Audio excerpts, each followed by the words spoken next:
ஐயாவை பார்த்து நம்ம பயப்படவே கூடாது.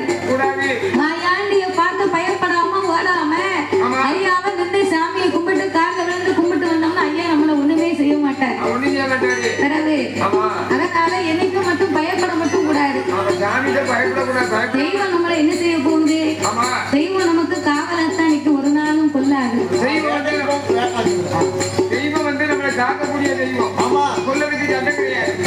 சட்டவிரோதமாக யார் போனாலும் தண்டிக்கக்கூடிய சக்தி உண்டு தெய்வத்துக்கு. அவன் தன்னை பதறி உடலுக்கு பயம் வந்ததுனால அவன் ரத்தமா கட்டி மாண்டு மடிந்து போனான். இப்படித்தான் ஒரு ஊர்ல சுடல மாயாண்டி வேட்டைக்கு போனாரு. ஆமா நம்ம ஏரியாவுல. ஆமா மாயாண்டி இப்படி வேட்டைக்கு போகும்போது மாயாண்டி சுடல வேட்டைக்கு போயிட்டு வந்தான்னா எதுக்கு கண்ட இவன் கும்பிட்டு தூர போயிருக்கலாம்ல. இவன் ஐயாவை கண்ட உடனே மாயாண்டி சொன்னாரா, ஐயா வேட்டைக்கு போயிட்டு விறுவிறுன்னு வந்து கொண்டே இருந்தார். இவன் அங்கிருந்து வந்தா மாயாண்டி சாமி அடிச்சிரும்னு பெருசா பேசுறாங்க. சாமி என்னன்னு பாப்போமே அப்படின்னு எதுக்க போய் மாயாண்டிய சுடல தெய்வத்தை ஐயா உன்னைய கண்டா அவன் கண்ணு முன்னால வந்தா சாமி அடிச்சிரும்னு சொல்லுறாங்க. ஐயா வேலை என்ன செய்ய முடியும் அப்படின்னு இவன் முன்னால போய் சாமியை எதிர்த்து நின்னானா. எவ்வளவு சேட்டை இருக்கு. அப்ப இவன் எதிர்த்து நின்ன உடனே ஐயா சொன்னாரா, இவன் நிக்கும் போது ஐயா எதிர்த்து முழிக்கும் போது இவன் தூர விலகவே இல்லை. ஐயாவை பார்த்து எதிர்த்துதான் முழிச்சு நின்னா. அப்ப ஐயா சொன்னார், ஒண்ணுமே பேசல, நான் உன்னை ஏத்துக்கிட்டோம்பா அப்படின்னாரு. நான் உன்னை ஏத்துக்கிட்டோம்பான்னு சொல்லிட்டு ஐயா கோயிலுக்கு வந்தாராம். வரும்போது சும்மா வரல, அவனை சட்டையை பிடிச்சு கரகரன்னு கோயிலுக்கு சேர்த்து எடுத்துட்டு வந்தார். கூட்டத்துல கொண்டு வந்து விட்டு நான் இவனை ஏத்துக்கிட்டோம்பா, என்னை வழிய மறிச்சான், என்ன வம்பு பண்ணனா அப்படின்னு ஐயா சொன்ன உடனே கூட்டம் அப்படியே நின்னுச்சு. கூட்டமும் கலந்து போச்சு. அவனும் வீட்டுக்கு போயிட்டான். அதுல இருந்து 8வது நாள் ஐயா சொன்ன மாதிரி அவனை எடுத்து ஏப்பம் போட்டார். 8வது நாள் அதே மாதிரி இருந்தாலும் இறந்து போனார். அதனால ஐயா கிட்ட வம்பு தம்புக்கு போக கூடாது, இது நடந்த உண்மை. அவர்கிட்ட இடைஞ்சலுக்கு போக கூடாது. அப்போ இப்ப ஏற்பட்ட மாயாண்டி சுடலை ஆனக்குட்டி ஐயர் மகன் தன்னை பதறி மாண்டு மடிந்த உடனே அன்னைக்கு பார்க்க நிறைஞ்ச பௌர்ணமி. அதுவும் இல்லாம அந்தணர்கள் வீட்டுல இறந்த பிணத்தை ரொம்ப நேரம் வச்சிருக்க மாட்டாங்க. ஏன்னா காலையில அவங்க பூசைக்கு போகணும் பாத்தியா. அதனால இறந்த பிணத்தை உடனே அவளை அடக்கம் செய்ய வேணும் என்று அன்னைக்கு பௌர்ணமி அன்னைக்கு நாராயண நாடு நல்ல கடைசி வெள்ளிக்கிழமையாச்சு. அந்த பாப்பாத்தை அடக்கம் செய்ய வேணும் என்று ஐயா இறந்தவர் பாப்பாத்து அடக்கம் செய்ய வேணும் என்று அழுது கரையே கருதி குழுப்பாட்டி மட்டனத்தை தூக்கி வந்து மாயானம் கொண்டு வந்து கல்லடிக்கு கட்டளி கட்டைக்கு மேலே கூந்தலை அடுக்குவார். கூந்தலுக்கு மேலே எண்ணி எருவர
சரி சரி ஏ செத்ததொரு விலங்குகள் செம்பகப்பு வாசமை மாண்ட விலங்குகள் மாண்டதொரு விலங்குகள் மல்லிகப்பு வாசமை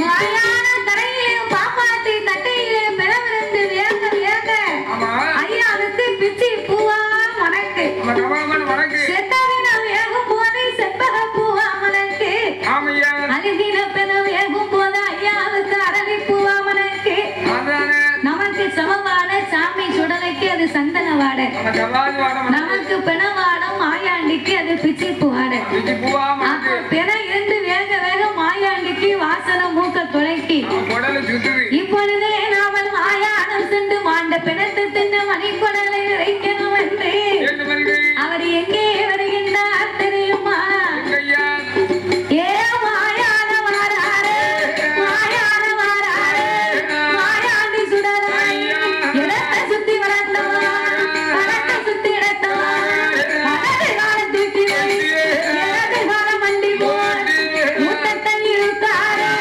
மூத்தத்தை ஒழுக்கமுள்ள மாயாண்டி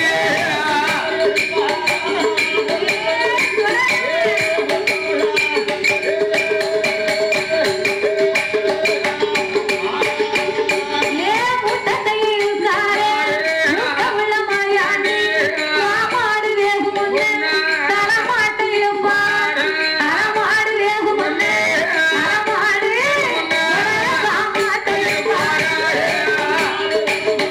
தலமாடு வேகும்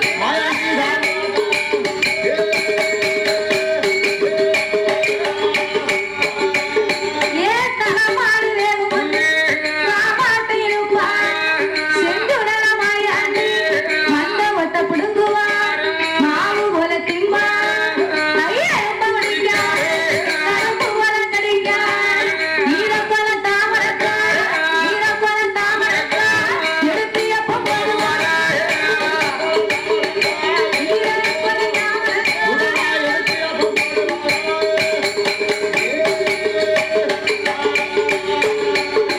ஏ ஈரப்பழ தாமரை எடுத்து எப்ப போடுவார் செந்துடல மாயாண்டி மணிக்கடல விடுவார் மாலையாக போடுவார் இடுப்பெலும்ப ஒடிக்கார் இடுப்பு செவ திங்கார் உடையெலும்ப ஒடிக்கார் உடையெலும்ப ஐயா தோசை போல திங்கார்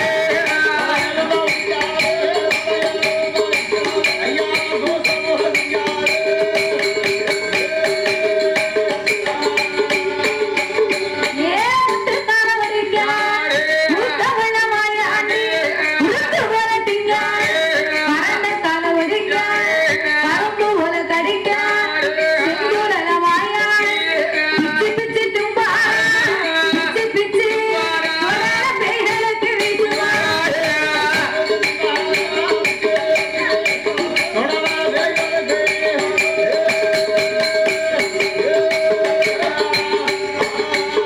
ஏ பிச்சி பிச்சி திங்கார் பேய்களுக்கு வீசுவார் மீதமுள்ள விலங்குகளை பேரெடுத்து போடுவார் பொல்லாத மாயாண்டி காலமும் ஒடிக்கார் கக்கத்தில் எடுக்குவார் காலமும் கக்கத்தில் காலமும் கக்கத்தில் அவர் கையெலும்பு வாயினார்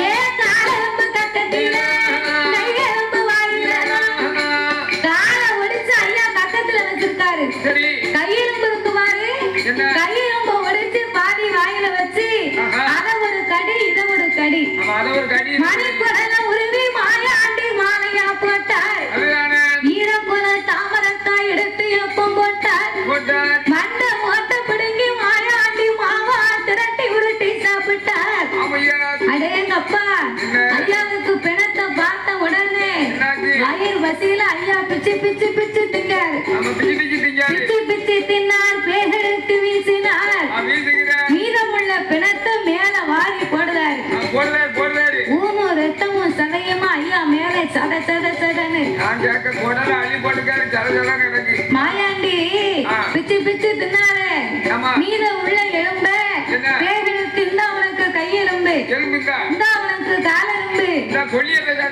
இந்த உனக்கு சல்லி குடலு நல்ல சூப்பு வச்சு குடி உனக்கு இந்த என்ன குடலு சிலிப்பி இந்த உனக்கு இந்த என்ன செய்வோம் சிலிப்பியா சிலிப்பி சிலிப்பி இந்த உனக்கு உதவி உதவி உதவி உதவி நீ நல்லா போய் தூக்கு போட்டு வரது ஆமா அதுல அந்த கொடிய பிசாசு பாத்துக்கிட்டே நிக்கி ஆமா அதுக்கு என்ன கொடுப்போம்ட்டு என்னங்க என்ன கொடுத்தாரு என்ன கொடுத்தாரு அவருக்கு வந்து கேளுங்க நல்ல இது சொல்லுங்க சத எலும்பு ஈரக்கொலை பிச்சு போட்டாரு அப்ப மாயாண்டி பிச்சு பிச்சு தின்னு மீதமுள்ள பிணத்தை பேய்களுக்கு வீசி அந்த ஆசை தீராம அள்ளி அள்ளி அள்ளி அள்ளி மேல போடுதாரு அதுவும் போதைய மாயாண்டி சுடல காலெலும்பு கக்கத்தில கையெலும்பு வாயில செஞ்சுடல மாயாண்டி சோதரில சிலது வேணும் தொங்கு மாலை போடுவான் கையதில சிலது வேணும் கையதில சிலது வேணும் கத்தியால எழுப்பான்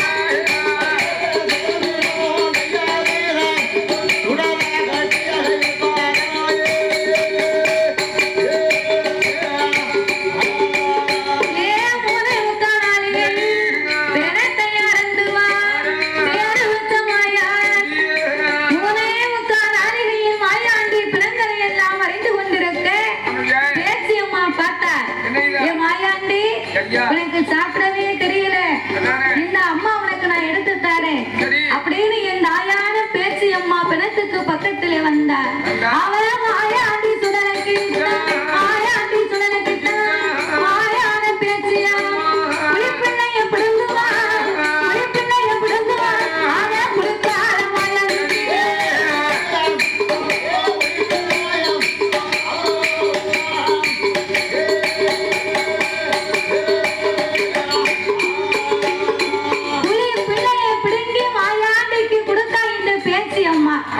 மாயாண்டி இப்படி பிணத்தை அருந்த ஐயாவுக்கு கைலாசத்துக்கு போகணும்னு மனசே வரமாட்டுக்கு இப்படி பிண சாப்பாடு சாப்பிட்டா எப்படி இருக்கும் அம்மா இடத்து போய் தாய் அமிர்தம் குடித்தா எப்படி இருக்கும் தாய் அமிர்தம் குடித்து தன் வயிறு நிறையல அம்மாவின் பால் குடித்து நமக்கு அறவயிறும் நிறையாம போச்சு மாதாவின் பால் குடித்து நம்ம மணிக்குடலும் நிறையவில்லை என்று மாயாண்டி வேண்டிய அளவுக்கு பணத்தை சாப்பிட்டார் அப்ப தாயான பேச்சு அம்மா பார்த்தா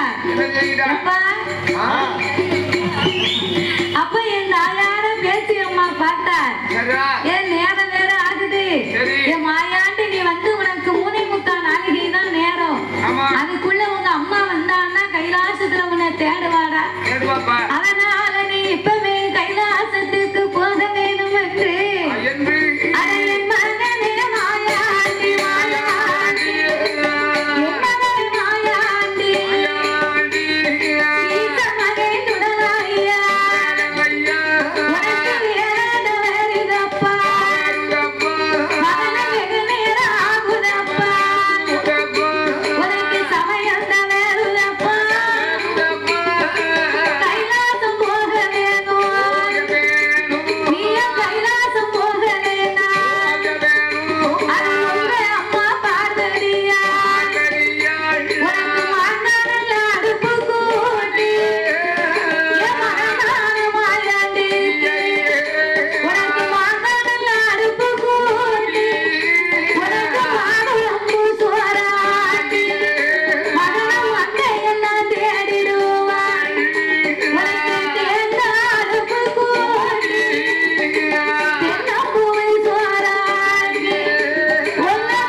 தெரிய வேண்டும்.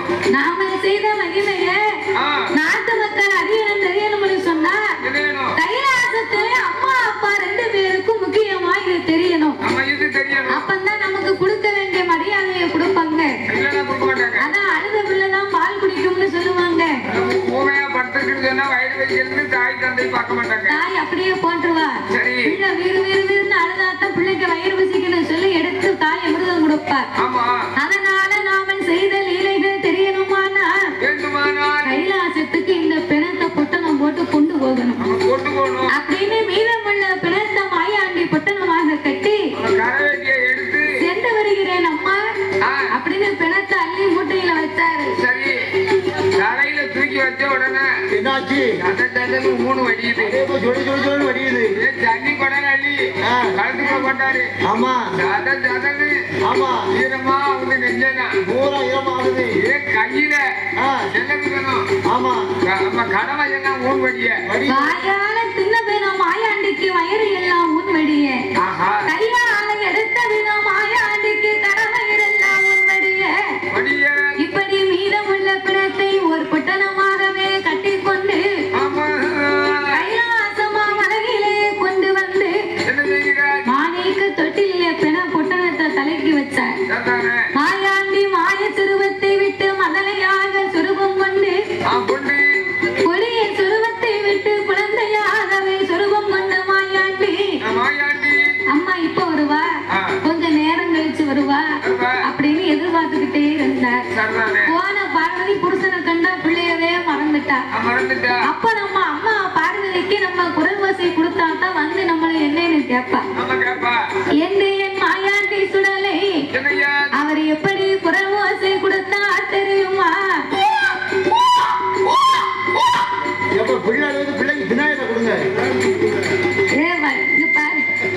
பச்சை பிள்ளைதான் அதுக்கு பாட்டப்பாவை கொடுக்கலாம், கிழட்டு பிள்ளைதான் அதுக்கு பனாயிலத்தான் கொடுக்கணும். அவர் பிரியா கொடுத்தா பினாயிலையும் குடிப்பாரு. குடிக்க மாட்டேன், வீட்டுக்கு வந்தோதான் பேக்கர் வச்சு கொண்டு போவேன். பாத்ரூம் கழுவையா? ஆமா, அங்க சுத்தம் பண்ண இருக்கு. அதான் நீ வாசியிலனா போதுமே. அதான் ஓதில கிடைச்சா போதும். பினாயில குடிச்சாலும் கூட உடம்பு நல்லா சுத்தமா இருக்கும். சுத்தமா இருக்குமா? அப்படின்னா வேகமா குடிச்சோம்னா அப்போ இதுல இருந்து நல்ல பவரா 1 லிட்டர் ஆசிட் வாங்கி தரேன். அதை குடிச்சா ரொம்ப சுத்தமா இருக்கும். ஒரே வீடியான புல்லு திட்டம் போடுறேன். நீ தானே சொன்ன பனாயில குடிச்சா சுத்தமா இருக்கும்னு. பனாயில குடிச்சா உடம்பு சுத்தமா இருக்கும். ஆனா அதுல இருந்து கொஞ்சம் பவர் கூட நீ பொடியா குடிச்சா கூட போதும். நான் முட்டை பிச்சு மாதிரி குடிக்க போறேன். சரி சரி போட்டோம். அதனால என் மாயாண்டி அம்மாவை அழைக்க வேணும் என்று அதை எப்படி குரல் வாசி கொடுத்தார். சாமி வயிறு வசித்த ஒரு குழந்தை போல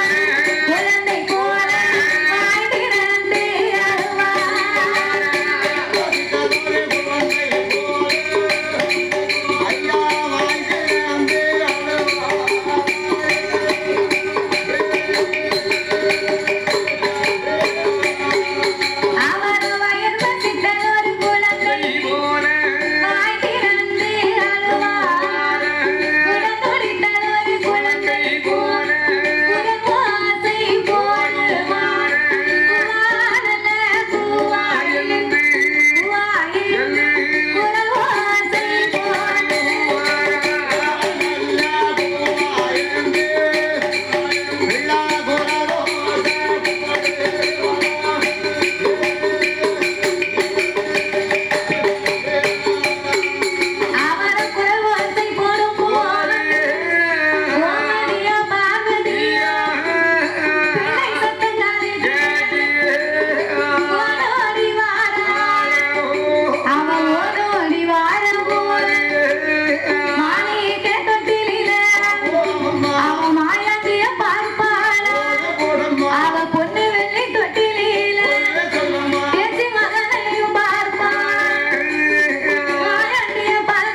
ஓடி வந்து பிள்ளை தொட்டில் பக்கத்துல வாட பாட தூக்கி அடிச்சு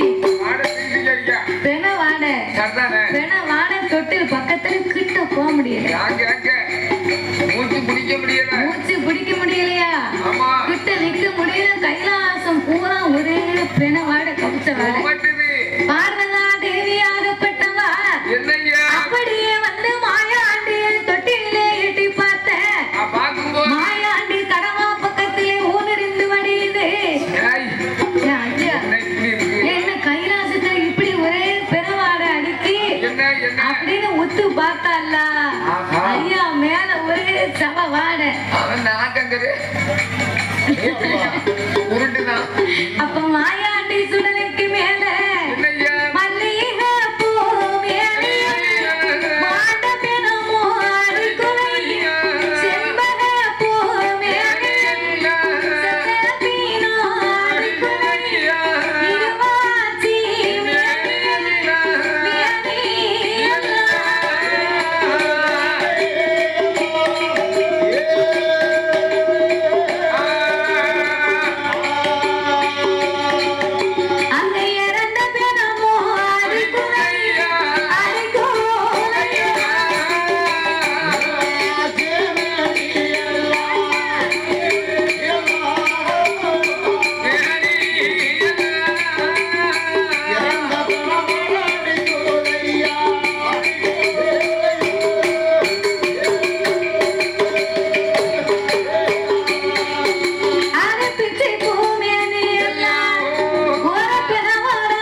கைலாசத்துல வச்சிருந்தோம்.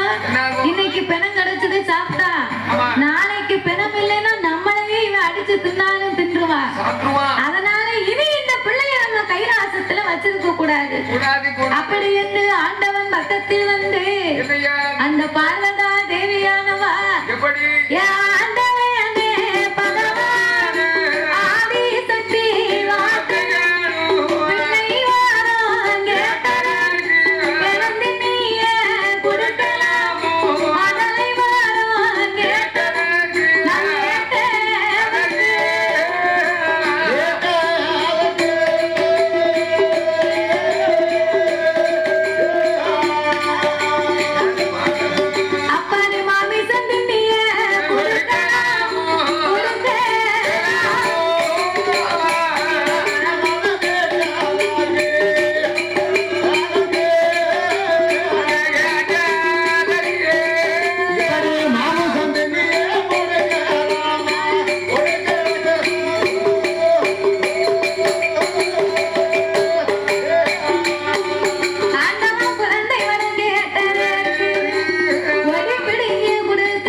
பெரியம்மா வீட்டுக்கு போறிய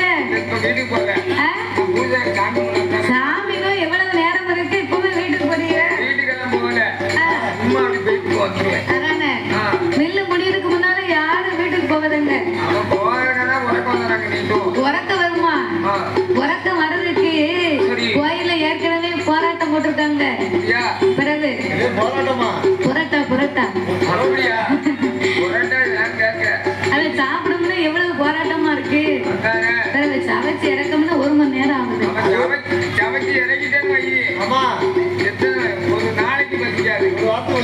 சுத்தம் அங்க நிக்கும் பாத்துக்கோ நான் ஒண்ணுமே வாங்கல அவன் இட்லி மட்டும் வாங்கி சாப்பிட்டேன் அது இட்லியே கிடையாது அது ஈரக்கொலையா மல்லிகைப்பூ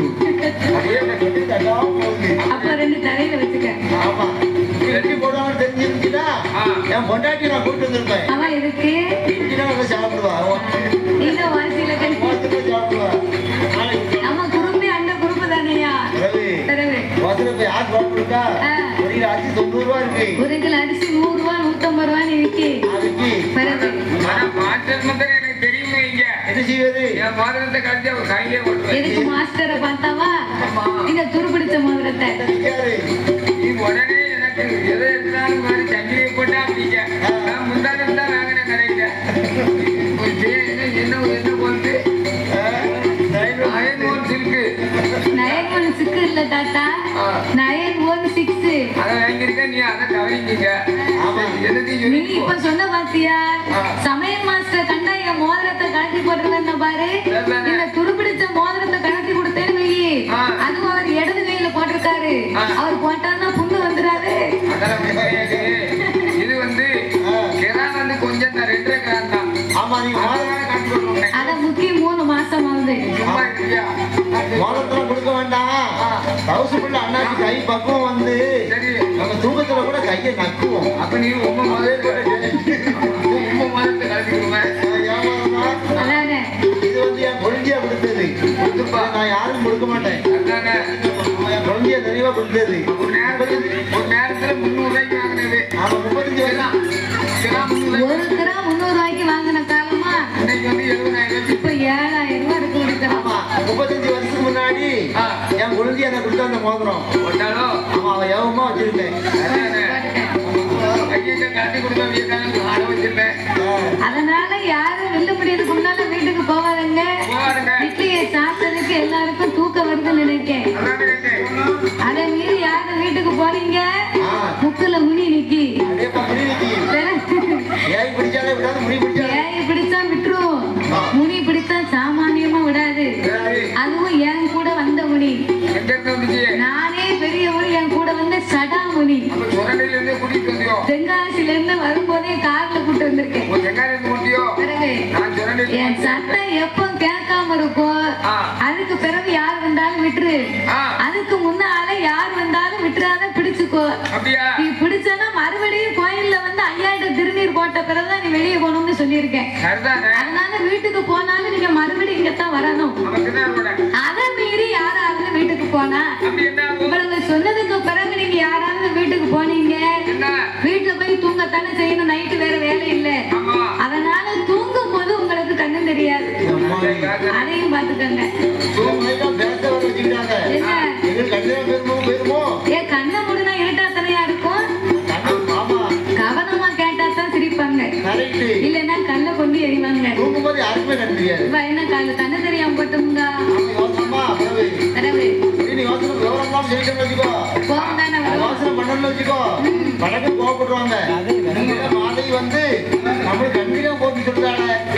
அப்படின்னு ஆனா தூங்கும் போது யாரும் கண்ண மூடனா இருட்டா இருக்குங்களா அதான் சொன்னேன்.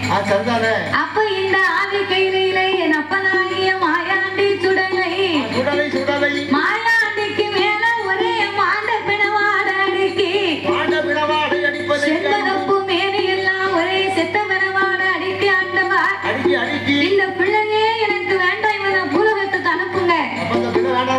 ஏய் பார்வதி நான் குழந்தை வளம் கொடுக்கும் போது உங்ககிட்ட என்ன சொன்னேன்? என்ன சொன்னீங்க? 3வது பிள்ளை உனக்கு உதவ மாட்டான் எனக்கு உதவ மாட்டான்.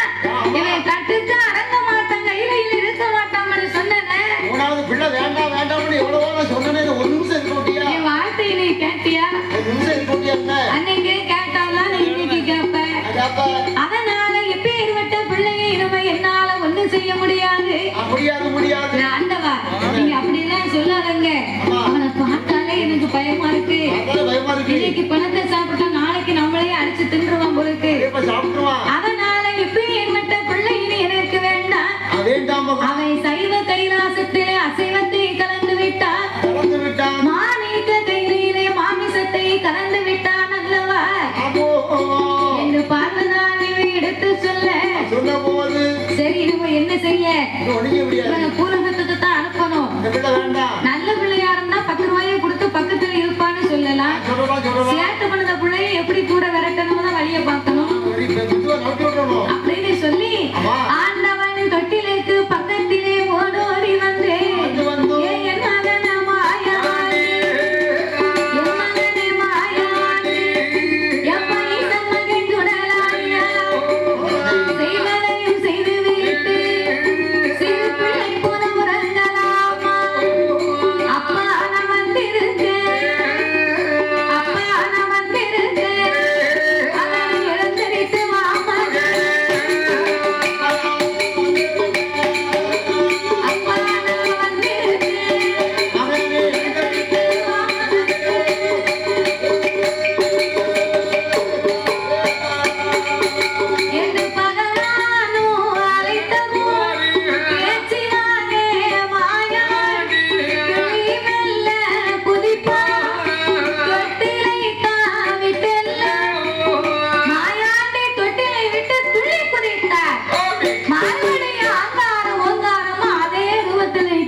இல்லையா பார்வதி கிடு கிடு கிடு கிடுன்னு நடுங்குதா ஏன் நான் வந்த மகனா இது இப்படி இவரு அழகா இருக்கானே ஆண்டவா கிட்ட நான் நிக்க மாட்டேன் பூலகத்துக்கு அனுப்புங்க எனக்கு வேண்டாம் வேண்டாம்னா உண்மையான வந்த வேலை இல்ல எனக்கு தேவையா உண்மையான இந்த வேலை வந்திருக்கு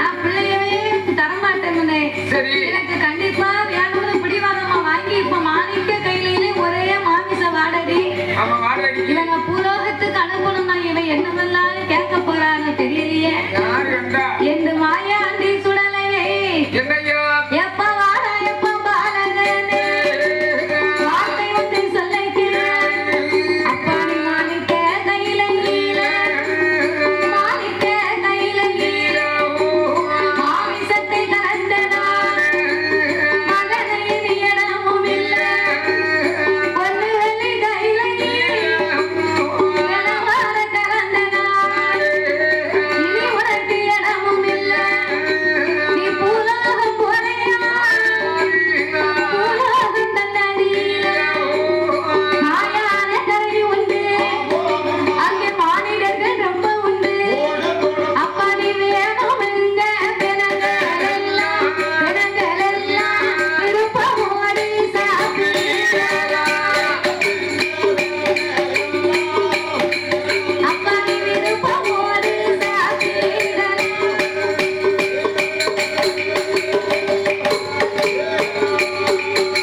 எப்பா என் மகனே நீ கைலாச வாசலிலே கறி மாமிசத்தை கலந்ததனால இனி உனக்கு இடமில்லை நீ பூலோகம் போறையானா பூலோகத்திலே மானிட மக்கள் ரொம்ப உண்டு மாயான கரைகளும் உண்டு திடீர் திடீர்னு செத்துருவான்.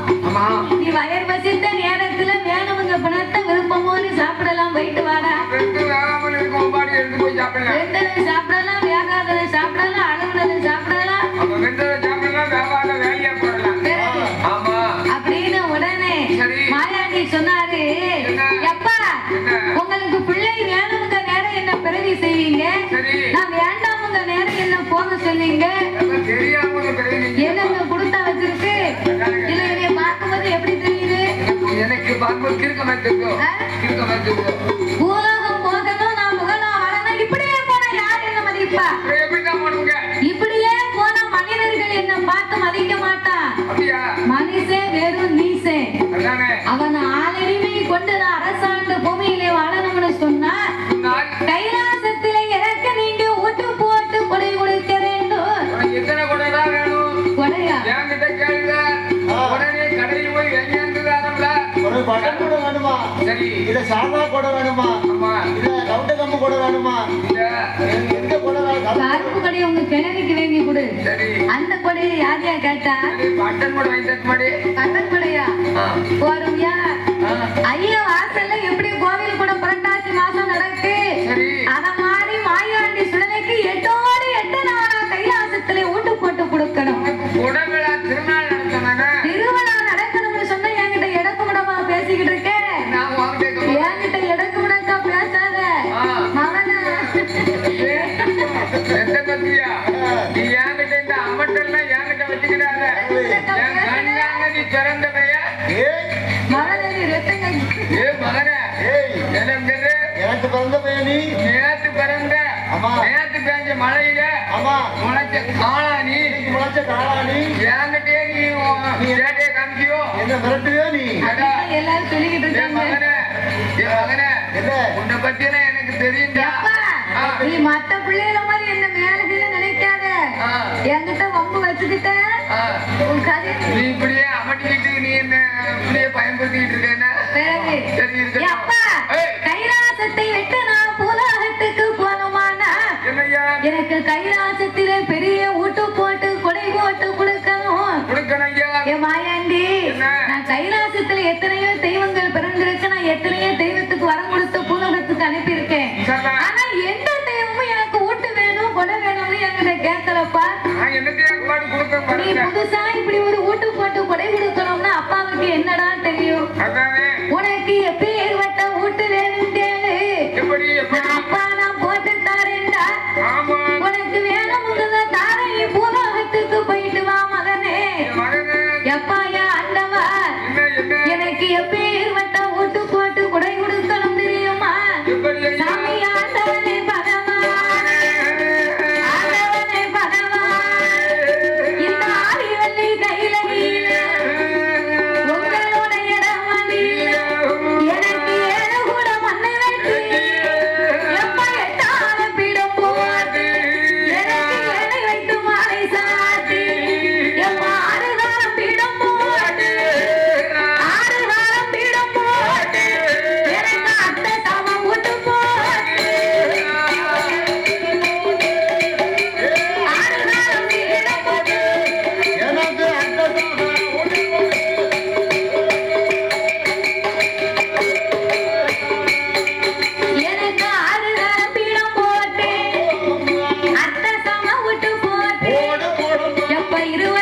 சொல்ல வேண்டாம். யாரே வர வர கேட்கலாம். கடையில டீ கடை இருக்கு, டீ குடிக்கலாம். ஏற்கனவே உனக்கு தண்ணியில கண்டம் இருக்காங்க. அவன் சர்பத்து கடை சர்பத்து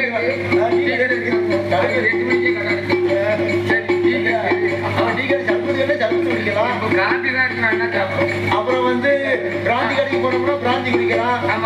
அதை விட்டு மருந்து கடைக்கு போனோம்னா லோக்கல் வை குடிக்கலாம். இல்லன்னா 2 பைரம் மாட்டு எதை குடிக்க போறேன்னு சொல்லுவாங்க. ஏ தாத்தா, நீ சொல்லுறிய குடிக்க போறேங்க. சுவாசியக்காரு ஏற்கனவே உனக்கு தண்ணியில கண்டு கொண்டிருக்காரு. நீ இந்த விவரம் தெரியாம குடிக்க போறேங்க. தண்ணியில கண்டோம்னா சொல்லிட்டாங்க. பிறகு குடிக்கூடாது. தண்ணியில கண்டோம்னா குளிக்காம இருக்காத, குடிக்காம இரு. அவர் உனக்கு குடிக்க தண்ணியில கண்டம்னு சொல்லல, அவர் குடிக்க தண்ணியில கண்டம்னாரு. பிறகு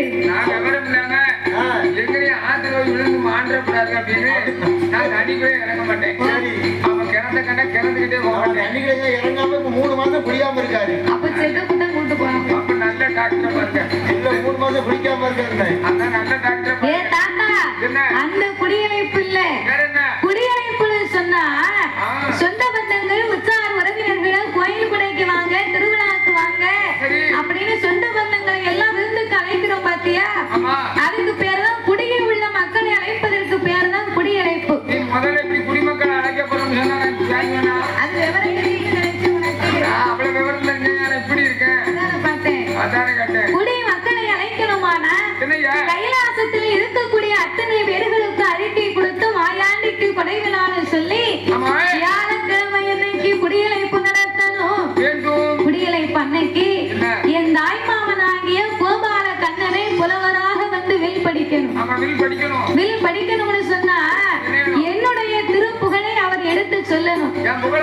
அன்னைக்கு மாயாண்டிக்கு கைலாசத்துல பாடியதுனாலதான் இன்னைக்கு நம்மளும் வில்லு பாட்டு அவர் பேரை சொல்லி நம்ம வயசு பிழப்புக்கு நம்ம காலத்தை ஓட்டுதோம். நமக்கு வேலையும் இல்லை, சாப்பாடு 10 மாட்டம் மேய்ச்சி மேய்க்க வேண்டியதான். அந்த அதாவது நம்ம பெருமாளாகி அறியாம கோபாலகிருஷ்ணன் ஹரிகிருஷ்ணன் இந்த வில்லை வளைத்து வில்லுபடுத்தினால வில்லுபடுத்திட்டு இருக்கோம். ஆமா, நமக்கு பிழைப்பை தேடி கொடுத்திருக்காரு. அதனால வியாழக்கிழமை அன்னைக்கு என் ஐமாமன் கோபால கண்ணனை புலவராக வெளிப்படித்து மறுநாள் வெள்ளிக்கிழமை அன்னைக்கு என்ன செய்யணும்? மத்தியான மதியம் போல எனக்கு மதிய உச்சி வேலையிலே எப்பா எனக்கு கோமரமா நீங்க ஆடி வரணும். எங்க அம்மா பேச்சுக்கு கோமரமா என் தாயாகப்பட்ட பார்வதி ஆடி வரணும். உன்னை பெற்ற கடமுறைக்கு நாங்க குடும்பத்தோட நின்று கோமரம் கட்டி ஆடுதப்பா. பரவர உனக்கு காதே கேட்க மாட்டேக்கு. உன்னை வேட்டு கட்டியும் பார்க்க முடியல. கோமரம் பார்த்து உன்னை எங்க பார்க்க? குமரன் ஆண்டி முருகை மாதிரி இருக்கும். ஏ கோமரம் கட்டி உன்னை ஆட சொல்லலையா? கோமரமா பயிர் எடுத்து ஆடி வரணும்னு. பிறகு அதனால எனக்கு கோமரமா பயிரெடுத்து நீங்களும் என்ன வளர்த்த பேச்சுக்கு பதிலாக பார்வதியும் இரு பேர்களுமே ஆடி வரும் போது என்ன ஆட சொல்லுவேன்? நான் ஆடிட்டு போறேன். அம்மா ஆட சொல்லலாமாடா? சொல்லுமாப்பா. அம்மாளுக்கு நல்ல சோமுங்கடா. நான் பயிரெடுக்கும் போது அவ வேற நான் வேற. நான் பயிரெடுத்து வந்து அவளுக்கு நோய் நொடி எல்லாம் தீர்ந்து போக நீ கவலைப்படாத. என்ன பயிரை எடுக்க போறியே எனக்கே தெரியல. பாரு நெல்லு பயிரா ஜோள பயிரா? அதனால எப்பா ஆண்டவா இங்க ஆடி வரும் போது மத்தியான மதியம் போல எனக்கு மதிய உச்சி வேலையிலே தெய்வ கனையான் பிள்ளையை பிறவி செய்து 21 சொட்டு ரத்தம்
ஐயாவுக்கு அப்படி பல வகையா பச்சை படப்பு போட்டதுனாலதான் அவருக்கு பச்சாத்தி மாடம்னு இன்னொரு பேர் உண்டு.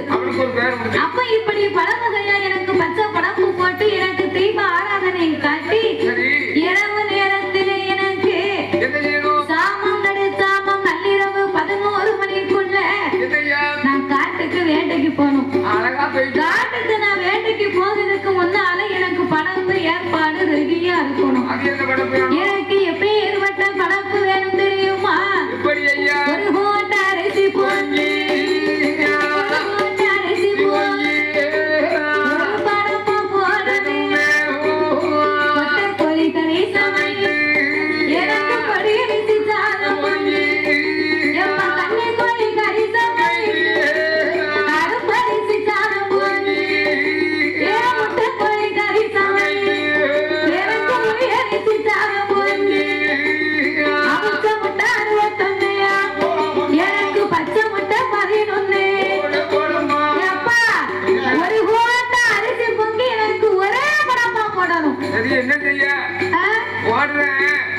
அரிசி வேலை இப்ப யாருக்கு மாறா விக்கி. அதனால கொஞ்சம் சௌரியமா வேணும்னு சொன்னா ரேஷன் அரிசி கிடைக்கி. ரேஷன் அரிசி போட போறியா?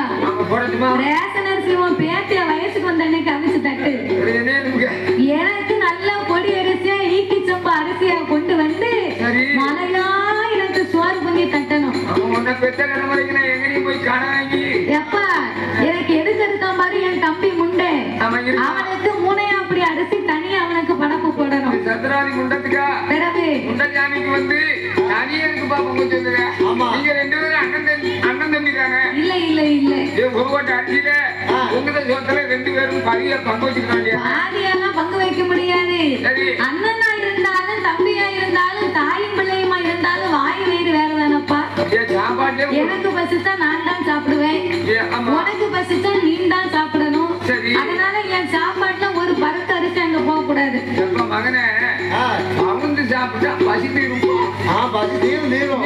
மூட்டோட சாப்பிட அது இல்லாத நேரத்துல உங்ககிட்டதான் ஏகபோகமா இருக்கு, எனக்கு போடு. சரி நான் தனியா அடுப்பு கூட்டி முண்டை சாமிக்கு வந்து முனைப்புக்கு அப்படி அரிசியை எனக்கு ஒரு போட்ட அரிசி பங்கி ஒரே படப்பா போட்டு வசந்தப்பா மாட்டிக்கிட்டேன். அதனால நீ கேட்கலாம் கொடுத்துதான் கண்ணி கோழி கரிச வைத்து கருப்பரிசி சாதம் பொங்கி பொட்ட கோழி கரிச வைத்து எனக்கு பொடி அரிசி சாதம் பொங்கி. ஆனா நீ இப்படியெல்லாம் கேட்பன்னு தெரிஞ்சிருந்தேன் வையி பெற்றிருக்கவே மாட்டேன். பெற்றிருந்தேன் பெற்றாலும் சின்ன பிள்ளையா இருந்த பாத்தியா மூக்கில நெல்ல போட்டு அன்னைக்கே சுவாதிய பிடிச்சிருக்கோம். நீ இப்படி சொல்லுவியே எங்க ஆட்சி உன்னைய பெத்தவா சரி ஊட்டி அப்படி அன்னைக்கு நினைச்சிருந்தா நீங்க இருக்க முடியுமா? வர முடியாதுடா. வேண்டாம் உன்னை பெக்க வேண்டாம் பெக்க வேண்டாம்னு உங்க அம்மாட்ட சொன்னேன். உங்க அம்மா பாக்குறது கேட்கல. உங்க அம்மா கேட்க மாட்டோம். ஒரு நிமிஷம் நிம்மதியா இருக்கு விட மாட்டாங்க. எப்பா அது மட்டும் இல்ல, எனக்கு அவிச்ச முட்டை 61 பச்சை முட்டை எனக்கு 11 வேணும். அப்படியா? உனக்கு என்ன முட்டை வேணும்? அக்கா முட்டை வேணுமா? நாட்டுக்கோழி வேணுமா? லக்கா முட்டையை வாங்கி அவிச்சு நீ உன் வீட்டுக்காரிக்கு கொடு. நீ எதை எடுத்தாலும் யாருக்கு மாறாவே பேசிக்கிட்டு இருக்க. நான் கேட்டது நீ தரமாட்டோம்னு சொன்னா உனக்கு தான் வந்து சேரும். எப்பா நாட்டுக்கோழி முட்டைன்னா தெருத்தருவா போய் நாட்டுக்கோழி முட்டை இப்ப 15 ரூபாய் 20 ரூபான்னு விக்கி ஏற்கனவே கிடைக்க மாட்டேங்குது. தெரு தெருவா எங்க போய் பிச்சை எடுத்து எனக்கு தெரியாது. அதனால அவிச்ச முட்டை 61 பச்சை முட்டை எனக்கு 11. அதோடு மட்டுமல்லாம எப்பாயா ஆண்டவா எனக்கு அவிச்ச முட்டை 61 எப்ப பச்சை முட்டை 13 எனக்கு குப்பியில சாராயம் அப்பாவை குடுவையில தென்னங்கல்லு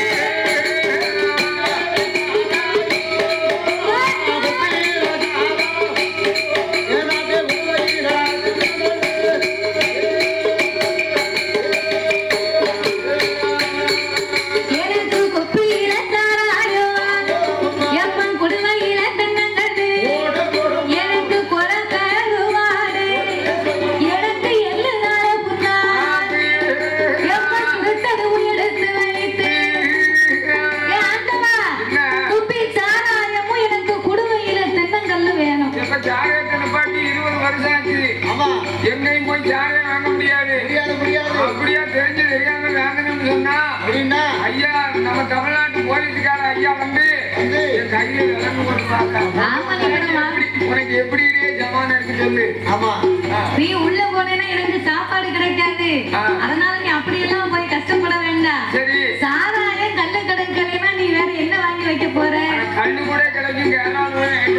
சரி தென்னங்கல்லு இருக்கும். சரி. ஆனா சாராயங்கிற பிராண்டி தான் இருக்கு. அப்போ பேசாம நீ இப்ப வந்திருக்கு பாரு டாஸ்மாக் கடை. அங்க போய் நல்ல ஒரு பிராண்டட் சரக்கு வாங்கிட்டு வா. நல்ல பிராண்டா சொல்லுமா? நல்ல பிராண்டா சொல்லு. நல்ல சரக்குனா மானிடர் வாங்கி வைக்கியா? அது மண்ட கணக்கியா? நீ சொன்ன மாதிரி மானிடர் வந்து குறைஞ்ச விலை சரக்கு. மானிடர் அடிச்சுட்டு படுத்தா காலையில மறுபடி மண்டக்கணம் வந்துரும். அப்படியா? மறுபடி ஒரு 3 அம்சம் போட்டாதான் அந்த மண்டக்கணம் கேட்கும். அப்பதான் எண்ணிக்க முடியும். பாத்துக்கோ. அதனால மானிடர் வேண்டாம். ஒரு ராயல் அக்காடு வாங்கி வை. அவன் எப்பாடு பட்டாலும் அக்காடு அடிக்கணும். அவன் எக்காடு போனாலும் ராயல் அக்காடு அடிச்சா நல்லா இருக்கும். அது கிடைக்கல என்ன ஒண்ணும். அது கிடைக்கல. ராயல் அக்காடு இல்லைன்னா உனக்கு வாங்குறதுக்கு ரூபா இருக்காப்பா? ராயல் அக்காடு வாங்குறதுக்கு அதுக்கு மேலே வாங்குறதுக்கு ரூபா இருக்கா? கடை வாங்கி தானே போங்க. அப்ப ஒரு 18-48 வாங்கி வை. எப்பா அது வேணுமோ? அதாவது ஒரு பிராண்டுகள் ஒரு நாளைக்கு கிடைக்கும், ஒரு நாளைக்கு கிடைக்காது. அது கிடைக்கலன்னா உங்க அக்கா உங்க அக்கா யார பத்தி தான் பேசுங்க. இப்படி எல்லாம் பேசுறீங்க. தாத்தா நீ தப்பா நினைக்காத. என்ன ஒட்கா ஒட்கா அப்படி விவரமா சொல்லு. அவனுக்கு கேட்டிய உங்க அக்கா. சரி உங்க அக்கா போய் வந்து கணக்காச்சு. அது வேக வைக்க தொங்கலுக்கா? இருக்கா இருக்கா. அந்த எந்த ஜனக்காக ஒரு ஜனக்க வாங்கிக்காரு. எம்சில ஒரு புல்ல வாங்கிக்காரப்பா. எம்சி வேண்டாம் எம்சி வேண்டாம். அப்ப ஒரு சாணக்ஸா வாங்கி வை. அது சரி கிடைச்சா வாங்கிட்டு வந்துருக்கேன். எனக்கு வந்து வாங்கிட்டு வந்து உனக்கு முன்னாடி வைப்பேன். அப்படி கிடைக்கலமா? அதாவது சரக்குலே நிறைய பிராண்ட் இருக்கு பாத்துக்கோ. சரி இவ்வளவு சரக்கு உனக்கு எப்படி தெரியும்? ஓட்ரு ஆப்பு புல்லு ரம்பல் சின்னல் கோல்கொண்டா சாணக்ஸா மானிடர் நெப்போலியன். சரி வேற என்ன? எல்லா சரக்கு எனக்கு ஏன் தெரியுதுன்னா நீ வந்து ஒரு பெரிய ஆளு. பெரிய ஆள் தான். உங்ககிட்ட இருந்தா அந்த பிராண்டட் எல்லாம் நான் பார்த்திருக்கேன். நான் பெரிய ஆள் தான் சொன்னேன். என்ன சின்ன பேர் பிடிக்காத கூட சேர்ந்தா உயர புத்தா. அந்த இதெல்லாம் தெரியும். சரி அதனால யாருமே தப்பு கிடையாது. அதனால எனக்கு குப்பி சாராயமும் குடுவையிலே தென்னங்கல்லு கொலக்கருவாடி எனக்கு எள்ளு புண்ணாக்கு. அது போக கடைசியில எனக்கு மான்மாருக்கு சுருட்டு. என்ன சுருட்டு இருக்கு உனக்கு? சுருட்டு எதுக்குன்னா சாப்பாடு உள்ள போகணும்னா சரக்கு அடிக்கணும். உள்ள போன சாப்பாடு செமிக்கணும்னா இந்த சுருட்டு அடிக்கணும். சுருட்டு அடிக்கணும். பிறகு எல்லாம் சாப்பாடு செமிக்காத நம்ம ஒரு போட்டு அரிசி பண்ணி போட்டு சாப்பிட வேண்டாமா? அந்த சாப்பாடு கூட அருவாக்க வேண்டாமா? அப்ப அருவாக்கணும்னா சுருட்டு அடிச்சாதான் சீரடிக்கும். அதனால சுருட்டு வேணும். அதனால அப்பா பகவானே எனக்கு இத்தனையும் ஏற்பாடுகளை செய்து 11 மணிக்கு உள்ள நீ சாப்பாடு ரெடியா வச்சிருக்கணும். 11 மணிக்கு நான் காட்டுக்கு போவேன். காட்டுக்கு நான் வேட்டைக்கு போகக்கூடிய நேரத்துல எனக்கு தொட்டில் பிள்ளை சத்தம் திரிச்சு கேட்கக்கூடாது. அது போக நான் திரும்பி வரும்போது எனக்கு போட்டிருக்க படப்பை என் கண்ணு முன்னால காட்டி படப்பின் முகம் பார்த்து எனக்கு ஒரு கருங்கிடாயம் பலி கொடுக்கணும். இப்படி எனக்கு நீ ஊட்டு போட்டு கொடுத்தா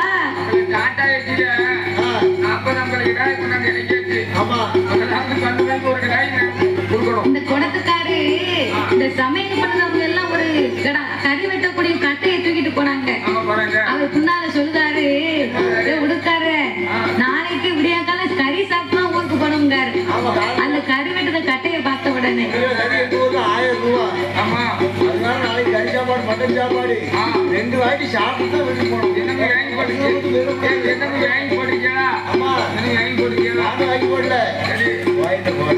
சரி இருக்கட்டும். சரி அதனால அப்பா ஆண்டவா படப்பின் முகம் பார்த்து எனக்கு நீங்க ஒரு கருங்கிடாயம் பலி கொடுக்கணும். நீ ஊட்டு போட்டு கொடுத்தேயா போயிடு அப்பா நான் புகழாக அப்பா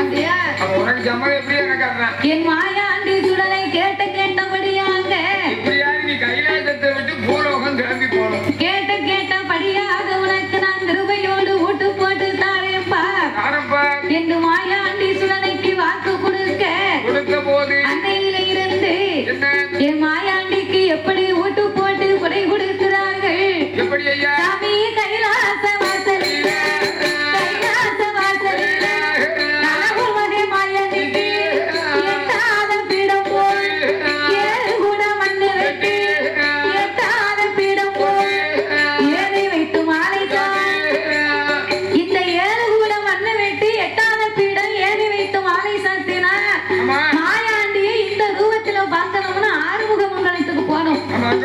ஆறுமுகமங்கலத்துலதான் ஐயா அப்படியே சொன்னபடியாக காட்சி கொடுக்கிறார். ஏனிய வச்சு மாலை போடணும்னு ஐயாவுக்கு முன்னால வச்சு மாலை போட முடியாது. ஏனிய பீடத்துக்கு முன்னால வச்சுதான் ஐயாவுக்கு மாலை போடணும். குடுப்புல ஐயா அதனால ஐயாவை இந்த சொர்வத்தை பார்க்கணும் ஆறுமுகமங்கலத்தில் அப்படியே அமர்ந்திருக்கிறார். அப்போ எட்டாத பீடம் ஏறி வைத்து மாலை 21 தேவதை 61 பண்டிகைதான் பேச்சு என்று ஒரு வீடம் பிரம்மசக்தி ஒரு வீடம் மாயாண்டி ஒரு வீடம் முண்டனுக்கு ஒரு வீடம் சத்ராதி முண்டனுக்கு பீடம் அது போட்டல்லவோ 8 காப்பு கட்டி நோம்பிரந்து அங்கே விரதம் இருந்து வாராரு வியாழக்கிழமை குடியரைப்பு நடத்துவார் என் பெருமா கோபால் 8 நாள் ஐயாவுக்கு காப்பு கட்டி நோம்பிரந்து கைலாசத்துல விரதம் நடக்கு. அந்தந்த லோகத்துல உள்ளவர்கள் அத்தனை பேர்களும் மாயாண்டி சுடலைக்கு பணிவிடையை செய்ய வியாழக்கிழமை அன்னைக்கு குடியரைப்பு அன்னைக்கு தாய்மாமனாகப்பட்ட கோபால கண்ணனுக்கு ஆண்டவன் அறிக்கையை கொடுத்தார். என் மாயவா மைத்துனா கோபால கண்ணா உம்ம மருமவே மாயானும் போய் மாண்ட பிணத்தை தின்னு மாணிக்க கையிலே ஒரே பிணவாட பூலோகம் போன்னு சொன்னதுக்கு நீங்க வந்து வில்லுப்பாட்டு படிச்சாதான் போவேன்னு இருக்கா. அதனால நீங்க தான் வந்து வில்லுப்பாட்டு படிச்சு அவனை பூலோகத்துக்கு அனுப்பி வைக்கணும்னாரு.